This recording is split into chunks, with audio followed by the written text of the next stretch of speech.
আল্লাহ তাআলা নিকটতম আসমানে আসেন এবং পৃথিবীবাসীকে নিয়ে ফেরেশতাদের সঙ্গে গর্ব করেন এবং বলেন, দেখো তোমরা, আমার বান্দারা উস্কো খুস্কো চুলে, ধুলোয় মলিন বদনে ও রোদে পুড়ে দূর দূরান্ত থেকে এখানে সমবেত হয়েছে।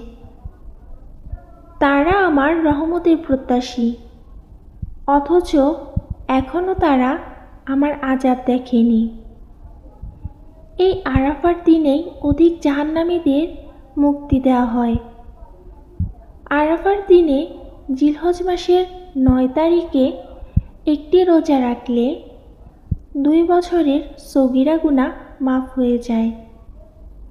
তাই আমরা চেষ্টা করব আরাফার দিনে অর্থাৎ জিলহজ মাসের ৯ তারিখ অন্তত একটি রোজা রাখার।